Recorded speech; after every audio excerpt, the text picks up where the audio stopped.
अभी थोड़ी देर पहले खबर आई कि राहुल गांधी जी को लोकसभा की सदस्यता से बर्खास्त कर दिया गया है।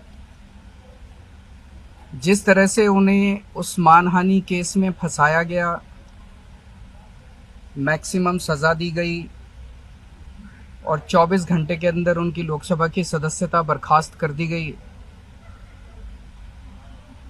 ये हमारे देश के लिए बहुत चिंता का विषय है। हम जुडिशरी का सम्मान करते हैं,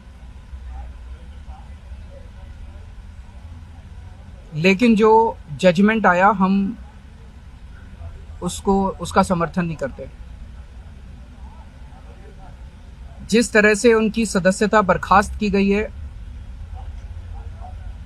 वो एक कायराना हरकत है, वो एक डरी हुई सरकार की निशानी है। लेकिन देश के लिए पूरा आजकल देश के अंदर जो चल रहा है वो देश के लिए बहुत खतरनाक है।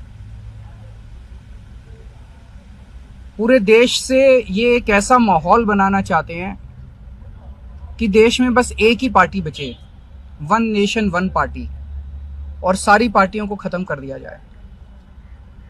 ये एक ऐसा माहौल बनाना चाहते हैं कि एक ही नेता बचे, वन नेशन वन लीडर, बाकी सारे लीडर्स को खत्म कर दिया जाए। इसी को तो तानाशाही कहते हैं, इसी को तो डिक्टेटरशिप कहते हैं। पूरा देश ये देख रहा है। मैं देशवासियों से अपील करना चाहता हूं कि ये भारत हम सबका है, ये भारत 130 करोड़ लोगों का है। हम सब ने मिलकर आजादी की लड़ाई लड़ी थी, हमारे पुरखों ने आजादी की लड़ाई लड़ी थी, आजाद भारत को आजाद कराने के लिए।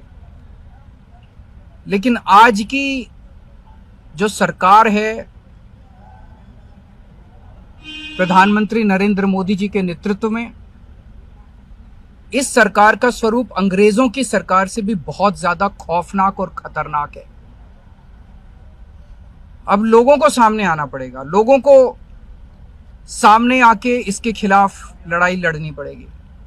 अगर हमने भारत को बचाना है तो 130 करोड़ लोगों को एक साथ इकट्ठे होके इस लड़ाई में शामिल होना पड़ेगा। सरकार किसी की बने, कल को सरकार चाहे इसकी बने चाहे उसकी बने, इस पार्टी की बने उस पार्टी की बने, वो जरूरी नहीं है। लेकिन जिस तरह से जनतंत्र के ऊपर हमला किया जा रहा है वो सही नहीं है। अगर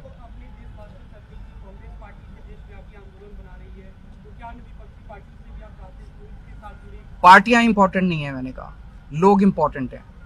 अभी अभी मैंने संसद के अंदर, विधानसभा के अंदर एक एग्जाम्पल दिया। एक ऑटो रिक्शा वाला मिला, ऑटो रिक्शा वाला मुझे कह रहा था जी मुझे व्हाट्सएप मैसेज भेजने में डर लगता है। मैंने कहा क्यों? कहते हैं शायद गिरफ्तार ना कर लें। इस देश के अगर एक ऑटो रिक्शा वाले को व्हाट्सएप मैसेज भेजने में डर लगता है तो आपने 130 करोड़ लोगों को डरा के रखा हुआ है। ऐसे देश कैसे चलेगा?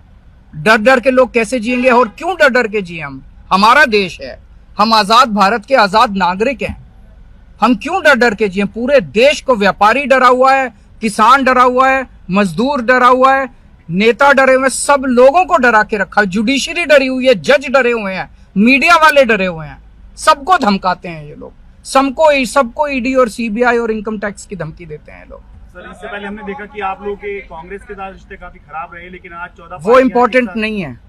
हमारे आपस के रिश्ते इंपॉर्टेंट नहीं है। इस टाइम देश को बचाना इंपॉर्टेंट है। मीडिया के ऊपर प्रहार हो और मैं अगर कहूं कि मेरी इस चैनल से बनती नहीं है, वो इंपॉर्टेंट नहीं है।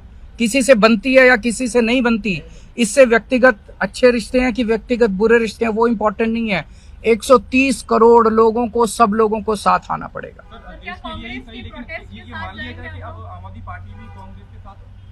सारे लोगों को साथ आना पड़ेगा। ये लड़ाई राहुल गांधी की लड़ाई नहीं है, ये लड़ाई कांग्रेस की लड़ाई नहीं है, ये लड़ाई इस देश को बचाने की लड़ाई है। एक तानाशाह से, एक कम पढ़े लिखे व्यक्ति से, एक अहंकारी व्यक्ति से इस देश को बचाने की लड़ाई है। Thank you.